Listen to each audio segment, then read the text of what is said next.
नमस्कार। मुद्दा तो है, मैं आपका स्वागत है। मैं हूं आपके साथ ब्रजेश चौक से। आज मुद्दा है प्रियंका वाड्रा का फार्मूला, यानी लड़की हूं लड़ सकती हूं।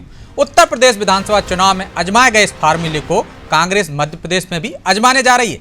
महिला कांग्रेस की राष्ट्रीय अध्यक्ष नीता डिसूजा ने भोपाल में इसका ऐलान किया। बोली, एमपी में भी लड़की हूं लड़ सकती हूं अभियान चलाया जाएगा। तो बीजेपी इस पर तंज कस रही है, कह रही है कांग्रेस को फ्लॉप फिल्में चलाने की आदत पड़ चुकी है। उनका यह फार्मूला यूपी में बुरी तरह पिट चुका है। तो मध्य प्रदेश कांग्रेस फार्मूले को लेकर संभल कर बयानबाजी कर रही है। मीडिया विभाग के उपाध्यक्ष भूपेंद्र गुप्ता कह रहे हैं, प्रदेश में महिलाओं पर अत्याचार और अनाचार बढ़ रहा है, इसलिए यह अभियान चलाना पड़ेगा।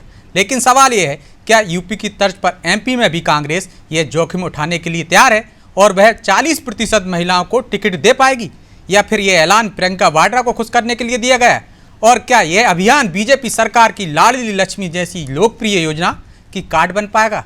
इसी पर चर्चा करेंगे, लेकिन पहले देखिए हमारी एक खास रिपोर्ट।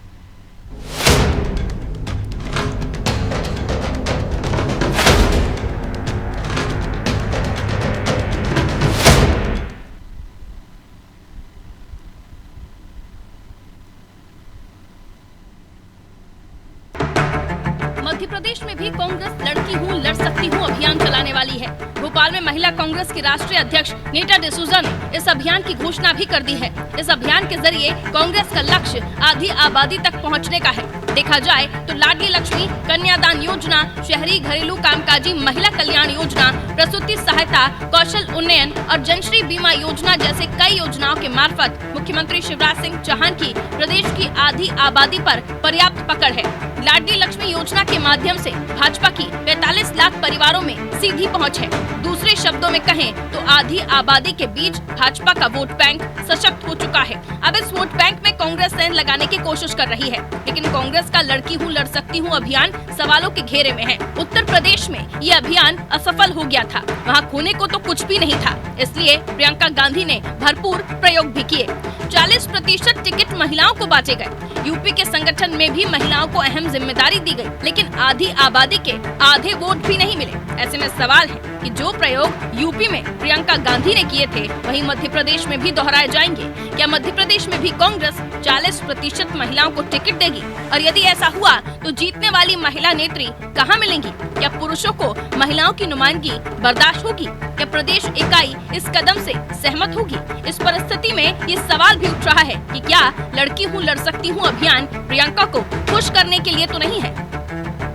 ये तो हमारा पूरे देश में जो संकल्प है कांग्रेस पार्टी का, और जो जिताऊ होगा वो बिल्कुल महिला कांग्रेस को आगे उसमें सहायता मिलेगी, सहयोग मिलेगा। दूसरी चीज़ ये है कि आज मध्य प्रदेश में महिला उत्पीड़न के इतने मामले सामने आ रहे हैं, इस तरह से बच्चियों को जो है बेआबरू किया जा रहा है। लड़की हूँ लड़ सकती हूँ का आंदोलन यहाँ चलाना पड़ेगा, और ये आंदोलन की शक्ल में मध्य प्रदेश में सामने आएगा। इसको का जो है आज आधी जो मात्र शक्ति है, आज आधी आबादी है प्रदेश की, वो जिस दमन के दौर से, जिस परेशानी से, जिस उत्पीड़न से गुजर रही है, उसमें उसकी सुरक्षा और उसकी रक्षा का वादा कांग्रेस करेगी। भाजपा का कहना है कि महिलाओं के लिए जो योजनाएं शिवराज सरकार ने चलाई हैं, उनका तोड़ निकालना नामुमकिन है। कांग्रेस का लड़की हूँ लड़ सकती हूँ अभियान यूपी की तरह एमपी में भी फ्लॉप होगा। कांग्रेस अपनी फ्लॉप हो चुकी फिल्मों को जनता को बार बार दिखाकर बोर करना चाहती है, क्योंकि अपने फ्लॉप हीरो और हीरोइनों को वो हिट कराना चाहती है। वो होगा नहीं। लड़की हूँ लड़ सकती हूँ, पर जो अपने परिवार में नहीं लड़ पा रहा, जो उत्तर प्रदेश छोड़कर जहाँ जहाँ पर सरकारें हैं वहाँ पर लड़कियों की आवाज़ नहीं उठा पा रहा, वो किसी दूसरे प्रदेश में क्या करेगा? तो ये चुनावी जुमले, ये चुनावी मेढकों की तरह कांग्रेसी नेताओं का निकलकर टर टर करना जनता को अब समझ नहीं आता है। ये सब अप्रासंगिक है, ना उत्तर प्रदेश में चला था, ना मध्य प्रदेश में चलेगा। लड़की हूँ लड़ सकती हूँ सुनने में अच्छा लगता है, लेकिन इसका प्रभाव कहीं देखने को नहीं मिला। अब मध्य प्रदेश में महिला कांग्रेस ये अभियान चलाएगी। क्या ये अभियान आधी आबादी के बीच कांग्रेस की लोकप्रियता में इजाफा करेगा? और इस अभियान से जुड़ने वाले कांग्रेस के महिला नेतृत्व की आगामी चुनाव में क्या भूमिका रहेगी? ब्यूरो रिपोर्ट, अनादि टीवी।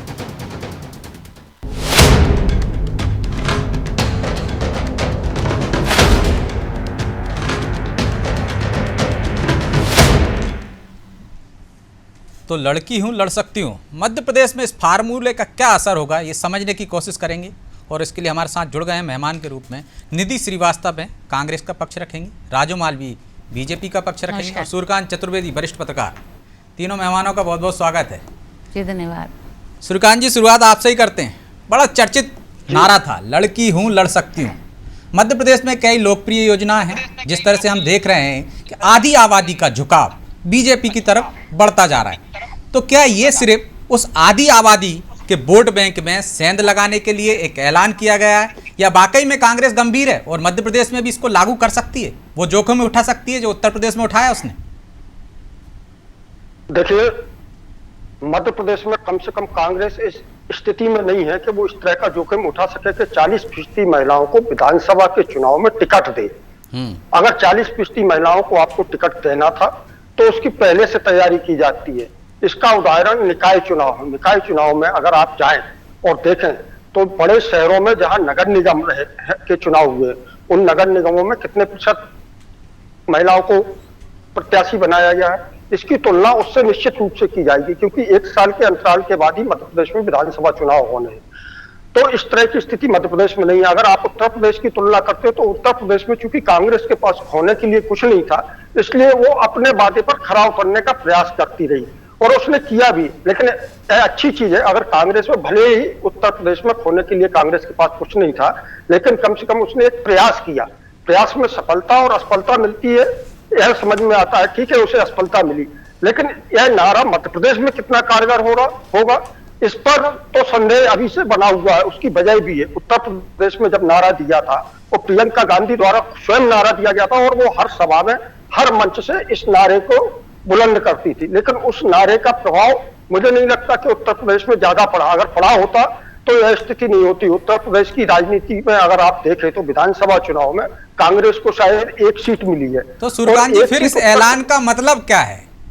किसको धोखा दिया जा रहा है, आधी आबादी को या किसी को खुश किया जा रहा है? ब्रजेश जी, इसके पीछे मेरे समझ से दो नेता छुपे हुए हैं। एक तो यह है कि कहीं ना कहीं प्रियंका गांधी को खुश करने के लिए, चूंकि नारा उन्होंने दिया था, तो राजनीतिक रूप से ऐसा होता है कि कोई बड़ा नेता कोई नारा देता है तो उसके नीचे वाले नेता उसे खुश करने के लिए उस राय को पकड़ लेते हैं। यह नहीं देखते कि उस राय का कहां पर कैसा प्रभाव पड़ेगा या क्या नहीं पड़ेगा। दूसरा, मध्य प्रदेश में अगर आप देखें तो शिवराज सरकार बनने के बाद मध्य प्रदेश में महिलाओं के लिए, लड़कियों के लिए तमाम तरह की ढेर सारी योजनाएं शुरू की गई हैं, जिसमें सबसे लोकप्रिय योजना उनकी लाडली लक्ष्मी योजना है। और लाडली लक्ष्मी योजना इतनी लोकप्रिय है कि उसकी वजह से महिलाओं का जो झुकाव है वो व्यक्तिगत रूप से शिवराज जी की तरफ ज्यादा है। और इसके बाद अगर आप अन्य योजनाओं पर जाए तो ढेर सारी योजनाओं उन्होंने शुरू की हैं। और सबसे अहम बात जो है, उन्होंने जो एक रिश्ता कायम किया है मामा भांजी वाला, मामा और भांजी का जो रिश्ता उन्होंने बनाया है, उस रिश्ते को कहीं ना कहीं अधिक महिलाओं में के हृदय तक वो पहुंचने में सफल है। और उसकी वजह से ही आधी आबादी जो है वो भारतीय जनता पार्टी के साथ जुड़ी है और खासतौर पर शिवराज के साथ जुड़ी हुई है। तो अब मुझे लगता है कि इस नारे के बहाने कहीं ना कहीं इस आबादी में सेंध लगाने का कांग्रेस प्रयास कर रही है। अगर इस नारे को अगर आपको राजनीतिक फायदा लेना था तो महिलाओं के साथ खड़े होकर महिलाओं के लिए एक आंदोलन खड़ा करना चाहिए था। ठीक है, कांग्रेस की मैं लौटूंगा आपके पास, दोबारा लौटूंगा सूर्यकांत जी। निधि जी, सिर्फ वो आधी आबादी में सेंध लगाने के लिए ऐलान किया गया और प्रियंका वाड्रा को खुश करने के लिए, क्या आप 40% टिकट दे पाएंगे, या सिर्फ खुश करने के लिए और किसी को ठगने के लिए ऐलान कर दिया बस?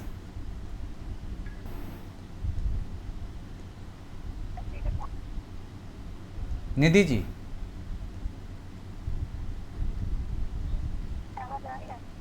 आवाज नहीं आ रही। आपकी आवाज नहीं आ रही, आपकी तरफ से म्यूट है। निधि जी, चलिए हम फिर से जुड़ने की कोशिश करते हैं निधि जी से। राजू जी, क्या लाडली लक्ष्मी योजना और आपकी तमाम योजना, मैं नहीं चाहूँगा कि आप योजनाओं के नाम गिनाने लगें वरना हमारे कार्यक्रम का पूरा समय चला जाएगा, उनसे घबराकर कांग्रेस ऐसा ऐलान कर रही है और आधी आबादी पर फर्क डाल पाएगी? ब्रजेश जी, आज थोड़ी देर पहले आप ही शॉर्ट्स दिखा रहे थे जिसमें महिला कांग्रेस की राष्ट्रीय अध्यक्ष नीता डिसूजा और प्रदेश की अध्यक्ष विभा पटेल जी दोनों उस बात की घोषणा कर रही हैं। उन दोनों की भाव भंगिमा क्या कह रही है, उससे ही अंदाजा लगा जा सकता है कि विषय के प्रति कितना कौन गंभीर है। आप देखिए, आप एक तरफ लड़ने की बात कर रहे हैं, लड़की हूं, लड़ सकती हूं, तो मेरी मध्य प्रदेश की बहनों को लड़ने की आवश्यकता नहीं है। लड़ कौन रहा है? कांग्रेस में नेतृत्व करने वाली मध्य प्रदेश की मेरी बहन बेटियों को अपने घर में लड़ना पड़ रहा है, अपनी अस्मिता की रक्षा करने के लिए लड़ना पड़ रहा है, स्वाभिमान से जीने के लिए लड़ना पड़ रहा है, नेतृत्व पाने के लिए लड़ना पड़ रहा है। क्यों? क्योंकि वहां तो ऑर्नामेंटल सजावट की वस्तु है महिला, वहां तो टंच माल है महिला, वहां तो आइटम है महिला। अब जब ऐसे ऐसे उद्बोधन और संबोधन उस बहन के लिए दिए जाते हैं तो वो घर पहुंचती है और उससे पूछा जाता है, अच्छा आइटम आ गई, वाह वाह वाह, क्या टंच माल है। यही कांग्रेस का संबोधन है, बहन इसके लिए जाती हो क्या पार्टी में? वह अपने घर में जवाब नहीं दे पाती, पार्टी में जाके इस बात के लिए लड़ती है और घर में जाके कांग्रेस में का पक्ष बचाते बचाते भी लड़ती है। तो लड़ाई अगर कहीं होगी तो सबसे पहले कांग्रेस में होगी। और दूसरी बात, मुझे तो एक और आशंका इस बात की है कि शाम को नीता डिसूजा ना बदल दी जाए, क्योंकि उत्तर प्रदेश में जो प्रयोग प्रियंका गांधी ने किया, शक्ति विधान 40% टिकट, और उसके बावजूद चुनावी ड्रामा फेल। उत्तर प्रदेश में फेल नहीं तो फिर पंजाब में फेल, अन्य दूसरे प्रदेशों में फेल, और आप कह रहे हैं कि मध्य प्रदेश में हम उसे लेकर आएंगे, लड़की हूं, लड़ सकती हूं। आप देखिए, अंतर देखिए। आपने कहा योजना की चर्चा ना करें, मैं बिल्कुल नहीं करूंगी, लेकिन हम कहते हैं बेटी पढ़ाओ, वे कहते हैं बेटी लड़ाओ, हम कहते हैं बेटी बचाओ, वे कहते हैं आइटम लाओ। यानी विचारधारा और भावनाओं के अंतर को आप देख सकते हैं। तो फिर लड़की हूं, लड़ सकती हूं किसके लिए? सबसे पहले जब आपने इस विषय की शुरुआत की और इसकी चर्चा मीडिया पर हुई तो मेरे पास उस बहन का फोन आया जो चंद दिन पहले 2 विधायकों के द्वारा प्रताड़ित की गई थी, और इसी शहर में रानी कमलावती स्टेशन पर उसने FIR लिखाई थी। उसने कहा, दीदी प्रियंका गांधी लड़की हूं, लड़ सकती हूं, क्या मेरे लिए लड़ेंगी? तो उन दोनों विधायकों को कांग्रेस के बाहर का रास्ता दिखाएंगी। मैंने कहा, बहन जा रही हूं, वहां निधि जी भी मिलेंगी, ब्रजेश जी भी मिलेंगे और सूर्यकांत जी भी मिलेंगे। मैं तीनों से पूछूंगी कि भैया ऐसा होगा क्या? निधि जी सुन रही हैं आप तक मेरी आवाज पहुंच रही है? निधि जी, आपकी आवाज नहीं आ रही।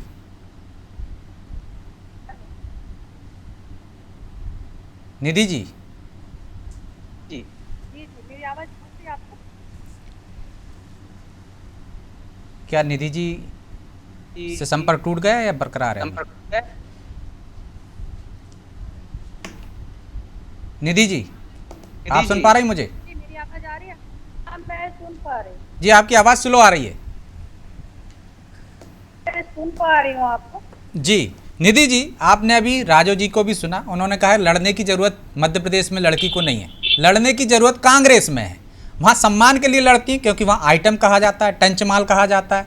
और सूर्यकांत जी कह रहे थे इससे पहले, वो भी सुना होगा आपने, कि सिर्फ किसी आदि आबादी में सेंध लगाने के लिए, क्योंकि शिवराज सरकार की योजना इतनी लोकप्रिय है, इसलिए आपने ये ऐलान कर दिया प्रियंका वाड्रा को खुश करने के लिए और आदि आबादी को धोखा देने के लिए। मैं पत्रकार जी बैठे हैं सूर्यकांत, मैं कहना चाहती हूँ कि आदि आबादी तो हर जगह है, चाहे उत्तर प्रदेश में थी चाहे मध्य प्रदेश। सेंध लगाने वाली बात नहीं है। रहा चुनाव की बात, तो आन सकते हैं कि आने वाले 2023 में मध्य प्रदेश में चुनाव, बिल्कुल हम लोग अपनी तरफ से कोशिश करेंगे कि ज्यादा से ज्यादा हमारी जो बहनें हैं रखती है हम टिकट दे सके। और अगर ये ऐलान आज हमारी राष्ट्रीय अध्यक्ष नीता डिसूजा कर रही तो गलत नहीं, क्योंकि आप पिछले ज्यादा युवाओं को और महिलाओं को हमने टिकट पार्टी से दी, तो ये कोई बड़ी बात नहीं है कि हम अपनी महिलाओं को आगे नहीं ला सकते। ये तो जैसे अभी हमारी मालवी मैडम ने कहा कि टंच माल और ये, वो मुझे सुन के बड़ा तकलीफ हो रही, क्योंकि वो भी एक महिला है और मध्य प्रदेश जैसी जगह में वो रह रही है। और अभी आप देखिए आपके मध्य प्रदेश नेताओं में ने क्या कहा है उनकी क्या स्थिति है प्रदेश मध्य की प्रदेश बहनों के लिए कहा है। मैं तो आपको स्मरण दिला रही हूँ केवल, मैं अपनी ओर से एक भी शब्द नहीं कह रही हूँ। एक मैं प्रवक्ता महोदय से कहना चाहती हूँ, आप स्वयं एक महिला है, और अगर महिला की बात होती है, आधी आबादी की बात होती है, और आप वहाँ मामा जी की रिपोर्ट में कहती हैं कि नहीं कांग्रेस के नेता टंचमाल कहते हैं, या कांग्रेस के नेता इस तरह से आप आरोप लगाती हैं, ये बहुत गलत है। क्योंकि कांग्रेस के नेता हमेशा महिलाओं का सम्मान तो ये करते कह रही हैं। है, दोहरा रही हूँ, मैं तो बता रही हूँ अच्छा, आपको कि मैं आपके मतलब नेता मैं कैसे आपके बोलते हैं। अनुसार सच्चाई भी ना बताऊं। एक कोई भी मामले में जब तक हम सच्चाई की तह तक नहीं जाते, हम उसका यहाँ इतने बड़े मंच पर नहीं बोलना। तो टंचमाल की सच्चाई बता दीजिए, पहले टंचमाल की आप सच्चाई बता दीजिए, आइटम की सच्चाई बता दीजिए बहन। शायद मैं अनपढ़, बिना पढ़ी लिखी हूँ, आप पढ़ी लिखी हैं, आप सच बता दें। अगर आप अनपढ़ हैं तो आप जैसी महिलाओं को भी सक्षम और निर्भर करने के लिए हमारी कांग्रेस पार्टी हमेशा तत्पर रहती है। आप सच्चाई तो बताओ, टंचमाल की सच्चाई बताओ। आपने कहा कि सच्चाई आपको पता नहीं है, कोई दिक्कत नहीं, मैं मान लेती हूँ कि मैं अनभिज्ञ हो सकती हूँ, आप तो जानकार हैं, आप बताइए ना। अगर टंचमाल की सच्चाई ये है कि आप और हम जैसी महिलाएं, जो पढ़ा लिखा वर्ग एक महिलाओं का तबका है, आज यहाँ बैठ के डिबेट कर रहा है, यही हमारी कांग्रेस पार्टी की रीति नीति है। महिलाओं को कैसे सम्मान करना चाहिए, महिलाओं को कैसे आगे लाना चाहिए। नटराजन जी से एक बार जाके पूछ लो, आपकी सीनियर लीडर हैं, उन्हें टंचमाल कहा गया था। एक बार जाके उनसे पूछिए, उनके दर्द को पूछिए। आप बहुत जूनियर है, जाकर जरा अपनी नेता से पूछिए कि उन पर क्या गुजरी थी जिस दिन उन्हें टंचमाल कहा था। देखिए, आज भारत जोड़ो यात्रा में लगातार मीनाक्षी दीदी लगातार पूरी यात्रा में अपना सहयोग दे रही हैं। अगर इस तरह की कोई बात हमारी बहनों के बीच होती या हमारी मीनाक्षी दीदी के लिए बोली जाती तो वो निश्चित यात्रा में शामिल नहीं होती। हो सकता है कि आप राजनीति में ना आई हो, कांग्रेस में शामिल ना हुई। चलिए हम उस मुद्दे को भी किनारे कर देते हैं, बहुत पुराना हो गया। आइटम शब्द तो उपचुनाव में मुद्दा बन गया था जब इमरती देवी को कमलनाथ जी ने कहा था। खैर उसको छोड़िए आप, क्या 40% टिकट दे सकती है कांग्रेस? हमने तो देखा था कि उत्तर प्रदेश में आपने 40% देने का वादा किया था, वहां आपकी पोस्टल घर छोड़कर चली गई थी कि मुझे सम्मान नहीं मिला। उत्तराखंड में इसके बाद चुनाव हुए, वहां आपकी महिला कांग्रेस की अध्यक्ष छोड़ कर चली गई। तो 40% का जो आप वादा कर रहे हैं, महिलाओं को दे पाएगी पार्टी या नहीं? या हो सकता है निधि जी भी छोड़ के जाने लगे इसी बात पर? नहीं, देखिए, जो पार्टी का सच्चा सिपाही है वो कभी कांग्रेस पार्टी को नहीं छोड़ेगा। और मैं आपको एक बात बताऊं कि अगर आदरणीय हमारी प्रियंका जी ने वहां पर एक नारा दिया था, लड़की हूँ लड़ सकती हूँ, उस देश से उन्होंने महिलाओं को टिकट दिए थे। 40% टिकट हमारी बहनों को प्रदेश में दिए थे। और आज अगर हम बहनों को लेके आगे आए हैं, आज हमारी राष्ट्रीय अध्यक्ष महिला कांग्रेस की नेता डिसूजा ने ऐलान किया है कि हम मध्य प्रदेश में 40% महिलाओं को टिकट देंगे, तो निश्चित ही देंगे। बात यह है कि वो महिलाएं किस हिसाब से उनको जीतने लायक है नहीं है, वहाँ की परिस्थितियां क्या है, उस विधानसभा में क्या अभी स्थिति है, इन सब बातों को भी ध्यान में रखा जाएगा। और लगातार आप देख रहे हैं हमारी महिला कांग्रेस की बहनें जमीनी स्तर पर कार्य कर रही हैं, जमीनी स्तर पर लड़ाइयां लड़ रही हैं, शिवराज मामा के खिलाफ लड़ रही हैं, जिस तरह वो बच्चियों की इज्जत की धज्जियां उड़ रही है हमारे मध्य प्रदेश। इन सब बातों को लेकर हमारी महिला कांग्रेस लगातार जमीन पर है। तो निश्चित ही महिलाओं को सक्षम करने के लिए, सबल करने के लिए, उनको आगे बढ़ाने के लिए हम लोग 40% देंगे, और 40 के से ज्यादा भी देना पड़े तो देंगे। एक इस प्रकार का तो निधि जी को भी कोई आशंका है क्या? आप कह रहे हैं जीतने वाली होंगी, उम्मीदवार मिलेंगी, वहाँ सारी परिस्थितियां देखी जाएंगी? नहीं मिलेंगी, नहीं, वो कह रही हैं। क्या होता है, जब भी हम टिकट, चाहे बीजेपी की हो चाहे कांग्रेस की हो, जब भी हम किसी भी व्यक्ति को टिकट देते हैं उसके बारे में हम पूरा सर्वे कराते हैं। वहाँ क्या परिस्थितियां है, जाति का क्या समीकरण है, वो बहन है, महिला पुरुष की बात नहीं है, लेकिन वो सक्षम है नहीं, हम बात का ध्यान रखते हैं। तो इसी बात को ध्यान में रखते हुए भी हम लोग सर्वे लगातार चल रहे हैं। उसी हिसाब से हम अपनी बहनों को ज्यादा से ज्यादा मैदान में उतारेंगे। तो आप मानती हैं मतलब कि जो आपकी राष्ट्रीय अध्यक्ष ने ऐलान किया है वो तभी कारगर होगा जब वो सर्वे में सही होंगी? सर्वे में 40% महिला जीतने वाली होंगी तो ही टिकट मिलेगा, वरना नहीं मिलेगा। 40% तो हम देंगे, पर महिला जीतने वाली, देखिए एक ही यूपी में तो आपने 40% दिया, चाहे जीते चाहे हारे, वैसा यहाँ लागू कर सकते हैं क्या? देखिए, मध्य प्रदेश, कोई उत्तर प्रदेश, वहाँ की विषम परिस्थितियां अलग, यहाँ की तो हमने नहीं कहा ना, ये बीजेपी ने नहीं कहा, आपकी राष्ट्रीय अध्यक्ष कह रही हैं। आपकी राष्ट्रीय अध्यक्ष की घोषणा, राष्ट्रीय अध्यक्ष कह रही, पर आज उन्होंने घोषणा की है और हम इस पर अमल करेंगे। पर इसके लिए हमें अभी से अपने जमीन पर हमारी जो बहनें उतर रही है, उसमें से देखिए हर विधानसभा में आप भी जानते हो कोई एक महिला तो काम नहीं करती ना, वहाँ पर 10 से 20 और 15 महिलाएं ऐसी होती हैं जो सक्षम होती है, कार्य करती हैं, लगातार 2-2, 3-3 पीढ़ियों से अपने परिवार को छोड़ के काम करती हैं। उनमें से हम किन बहनों को आगे लाना है, किन बहनों को नहीं लाना है, इन बातों का भी हमें सर्वे कराना पड़ेगा। वो महिला हमारी चुनाव लड़ने में सक्षम है नहीं, इस बात का भी हमें ध्यान रखना पड़ेगा। तो उन सब बातों को हम आगे अमल में लाएंगे और धीरे तो धीरे वही तो हमारी निधि जी कह रहे हैं ना, दो नावों पर सवारी क्यों? आपकी राष्ट्रीय अध्यक्ष कह रही हैं हम 40% देंगे महिलाओं को टिकट, लड़की हूं लड़ सकती हूं का फार्मूला यहाँ लागू किया जाएगा। आप कह रही हैं कि अभी सर्वे किया जाएगा, यदि सक्षम होंगी तो देंगे। नहीं, आप मेरी बात नहीं समझ रहे। मेरे कहने का मतलब ये कि बहनों को तो हम टिकट देंगे, पर किन बहनों को देना है? जैसे मान लीजिए एक जगह से 4 या 6 महिलाएं टिकट मांग रही हैं, तो उसके हिसाब से हम सर्वे कराएंगे। हमारी बहनें 40% क्या, मैं तो कहती हूँ कि हो सकता है अगर अच्छे महिलाएं आगे आए तो 50% भी टिकट दे सकती हैं, उसमें कोई दिक्कत नहीं है। क्योंकि भाई काम करने वाली बहनें अगर हमारी आगे आ रही हैं, युवा साथी हमारे आगे आ रहे हैं, तो क्या दिक्कत है? और कांग्रेस पार्टी अगर कुछ कहती तो करती भी है। अगर हमारी महिला अध्यक्ष ये बोल के गई है तो निश्चित ही हम इस बात पर अमल करेंगे और आदरणीय हमारे कमलनाथ जी के साथ मिलकर हम लोग ज्यादा से ज्यादा बहनों को इस बार 2023 के चुनाव में मैदान में उतारेंगे। ठीक है सूर्यकांत जी, वो तो कह रही हैं 40% का हम उससे ज्यादा दे सकते हैं। आपको लगता है कि यदि राष्ट्रीय अध्यक्ष उनकी कह गई हैं तो उस पर अमल ही होगा? देखिए, वो अपनी पार्टी की प्रवक्ता है और उन्हें अपनी पार्टी लाइन पर चलना ही पड़ेगा और पार्टी के राष्ट्रीय अध्यक्ष ने जो कहा है उसे स्वीकार भी उन्हें सार्वजनिक रूप से करना पड़ेगा। लेकिन वो भी जानती हैं, हम भी जानते हैं, आप भी जानते हैं और तमाम भारतीय जनता पार्टी की प्रवक्ता भी जानती हैं कि ऐसा कोई राजनीतिक दल नहीं है जो 40% टिकट, खासतौर पर मध्य प्रदेश जैसे राजनीतिक पृष्ठभूमि वाले क्यों नहीं कर सकते? 33% आरक्षण तो मध्य प्रदेश में लागू है, इसी सरकार ने कर रखा है। देखिए, 33% जो आरक्षण लागू किया है वो कायम है स्थानीय निकाय चुनाव में, पंचायत चुनाव में और नौकरी में है। लेकिन जब विधानसभा की बात आती है मध्य प्रदेश में, आपने को याद होगा कि मध्य प्रदेश में पहला मौका है जब इतना मजबूत विपक्ष है और मजबूत विपक्ष होने की वजह से कांग्रेस भी मानकर चल रही है कि अगली बार वो प्रदेश में फिर सरकार में वापसी करेगी और भारतीय जनता पार्टी तो मानकर चली रही है कि वो सरकार में फिर वापसी करेगी। और दोनों के बीच जो रोमांचक और रोचक मुकाबला होने वाला, कड़ा मुकाबला देखने को मिलेगा। इसमें रिस्क लेने की स्थिति में न कांग्रेस है न भारतीय जनता पार्टी है और कांग्रेस तो इसलिए और नहीं है। लेकिन हो सकता है कि इस ऐलान से जो वोट बैंक पक्का हो रहा था बीजेपी का, उसमें सेंध तो लगी सकती है। जिस तरह से 33% मध्य प्रदेश में आरक्षण मिल रहा है तो बड़ी संख्या में युवा नेत्रियां तो आगे आई हैं ना, तो उनका झुकाव कांग्रेस की तरफ हो जाएगा कि वहां टिकट मिलने वाला है। देखिए, टिकट मिलना ना मिलना अलग चीज है, वादे दावे करना अलग चीज है। राजनीतिक दलों के दावों पर कितना भरोसा किया जा सकता है आप भी बेहतर जानते हैं और हम भी बेहतर जानते हैं। राजनीतिक दल कहते कुछ और है, करते कुछ है। जब आपको याद होगा चुनाव के पहले जब टिकट वितरण की बात आती तो सारे राजनीतिक दल के प्रमुख नेता कहते हैं या पार्टी अध्यक्ष कहते हैं कि जो सर्वे में खरा उतरेगा उसे साथ टिकट दिया जाएगा, जो जीतने की का मादा रखता होगा। लेकिन जब सूची जारी होती है तो उसमें कैसे लोगों को टिकट मिलता है सारे लोग जानते हैं।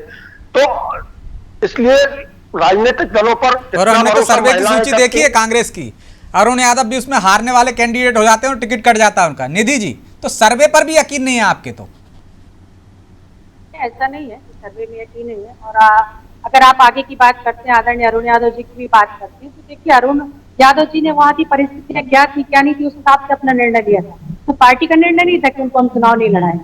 तो हर विधानसभा की अपनी एक अलग परिस्थितियां होती है, इस हिसाब से उसका प्रत्याशी उतारा जाता है। जाति का समीकरण भी देखे जाते हैं, महिलाओं का भी अगर आप देखेंगे तो वहाँ की स्थिति, महिला का वहाँ देखा जाएगा, हाँ उनकी क्या स्थिति है, इस हिसाब से वो काम कर रही है, ये भी देखा जाएगा। आने वाले समय में हम लोग इस पर काम करेंगे और अभी भी कर रहे हैं। आप देखिए भारत जोड़ो यात्रा में लगातार हमारी बहनें, अभी आप देखना एक इतिहास रचने वाली, बुरहानपुर से जैसे ही यात्रा शुरू होगी तो हमारी पूरे मध्य प्रदेश महिला कांग्रेस की टीम लगातार बुरहानपुर से लेके और आगर मालवा तक राहुल जी के साथ चलेगी। तो ये भी एक मैं कह सकती हूँ कि बड़ा एक मैसेज जाएगा हमारे मध्य प्रदेश में, कैसे हमें अपनी बहनों को महिलाओं को कैसे हमें सबल करना है, कैसे मजबूत करना है।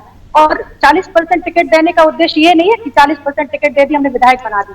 उनका ये मतलब है, जैसे हमारी प्रियंका जी ने भी कहा, कि हम अपनी बहनों को कैसे स्ट्रॉन्ग करें। किस तरह से अभी आप देख रहे हैं बेरोजगारी बढ़ रही है, महंगाई लगातार मध्य प्रदेश में, छोटी छोटी बच्चों के साथ परेशानी हो रही है। आज अगर हमारी बहनें ज्यादा से ज्यादा पावर में आएंगी, ज्यादा से ज्यादा मजबूत होंगी तो अपनी लड़ाई को लड़ पाएंगे। 40% का कौन सा फार्मूला है वो आप समझा दीजिए, दर्शक समझ जाए, वो महिला वर्ग समझ जाए। कि आप संगठन में 40% की बात कर रहे हैं, विधानसभा में नहीं भेजना चाहते 40%, तो किस तरह का वो 40% का फार्मूला है, या प्रियंका वाड्रा का कोई नया फार्मूला आ गया हो? 40% का फार्मूला ये है कि हम ज्यादा से ज्यादा अपनी बहनों को अभी 2023 के चुनाव में उतारेंगे, और युवाओं को भी उतारेंगे, हमारी बहनों को भी उतारेंगे, और उसको बाकी का जो समीकरण रहेगा वो अलग अलग परिस्थितियों के साथ। ठीक, ये हमारा राजू जी एक कमेंट्स, ज्यादा से ज्यादा महिला वर्ग को जोड़ना चाहती कांग्रेस, इसलिए इस तरह के अभियान चला रही है। ब्रजेश जी, मतलब मैं आप और सारे श्रोता समझ गए कि ये चुनावी ड्रामा है, वो चुनावी ड्रामा जो ऑलरेडी एक बार फेल हो चुका है। एक बड़ी सुंदर सी ट्रैकलाइन बहनों ने बड़े आश्वस्ति के साथ स्वीकार की थी, लड़ती हूँ, लड़की हूँ, लड़ सकती हूँ। वाह, अब तो प्रियंका जी आ गई, अब तो कहीं कुछ गड़बड़ होगी नहीं, सब कुछ ठीक हो जाएगा। और तुरंत बाद क्या होता है? चलिए दिल्ली इंडिया गेट पर कांग्रेस के नेता प्रियंका जी के साथ बदतमीजी करते हैं। ना खुद अपने लिए लड़ पाती, ना पूरी महिला कांग्रेस में से किसी की आवाज निकलती कि हमारी लीडर के साथ बदतमीजी हो गई। मथुरा में प्रियंका चतुर्वेदी जी के साथ कांग्रेस के नेता बदतमीजी कर देते हैं, खुशबू सुंदर के साथ बेंगलोर में बदतमीजी करते हैं, नगमा के साथ मेरठ में बदतमीजी करते हैं, छत्तीसगढ़ में वहाँ के जो नेता हैं धर्मध्वज साहू जी जो मंत्री हैं, वो महिलाओं के बारे में आप शब्द बोलते हैं, प्रियंका जी की आवाज नहीं निकलती। धर्म आधारित किसके बारे में बोलना है, किसके बारे में नहीं बोलना, ये प्रियंका जी तय कर लेती। और तो और राजस्थान में स्टैंप पर बहन बेटी बिक जाती है। ठीक है, ना जवाब तो दे दीजिए, प्रियंका 30 जी सेकंड बोलती, ना सोनिया जी बोलती, ना यहाँ लड़ तो वहां रही है। ये कैसी लड़की है, लड़ सकती है? ये कैसा महिला सशक्तिकरण है? ये कैसे बहनों को योग्य बनाने का मंत्र है? मैं जानना चाहती हूँ। आप छेड़खानी की बात, मध्य प्रदेश में छोटी छोटी बच्चियों के साथ छेड़खानी हो रही है, उसकी आपने बात नहीं की। आज हमारी बहू बेटियां मध्य प्रदेश में सुरक्षित नहीं, उसकी आप बात की। मैं तो आपको नामजद बता रही हूँ, किसी एक के बारे में कार्रवाई की हो तो बताइए ना। ये तो आपके परिवार की लड़ाई हुई है, ये तो आपकी नेता के साथ बदतमीजी हुई है, जो नारा दे रही है लड़की हूँ, लड़ सकती हूँ, उसके लिए कोई क्यों नहीं लड़ा? वो स्वयं के लिए क्यों नहीं लड़ी? जो स्वयं के लिए ना लड़ सके, जो अपने माफी चाहता हूं मैं आप दोनों से, इस चर्चा को हम आगे जारी नहीं रख पाएंगे क्योंकि समय की बाध्यता है, इसलिए चर्चा को यहीं विराम देंगे। आप तीनों मेहमानों का बहुत बहुत धन्यवाद। तो लड़की हूं, लड़ सकती हूं, ये फार्मूला है, उत्तर प्रदेश में चला लेकिन चल नहीं पाया। लागू तो हुआ था, लेकिन यह मध्य प्रदेश में लागू करने के पीछे क्या रणनीति हो सकती है, ये समझने की जरूरत है। और लागू कर पाएगी कांग्रेस, इसके लिए इंतजार करना होगा, क्योंकि अभी से कांग्रेस का जो बयान है वो ढुलमुल होने लगा है। क्योंकि 40% महिलाओं को टिकट देना इतना आसान नहीं है, वो भी मध्य प्रदेश में जहाँ कांग्रेस और बीजेपी में सीधा मुकाबला होता। तो इंतजार कीजिए, कांग्रेस का ये फार्मूला शुरू होता है या नहीं। मुद्दा तो है, मैं इतना ही, मुझे दीजिए इजाजत और आप देखते रहिए अनादि टीवी। नमस्कार।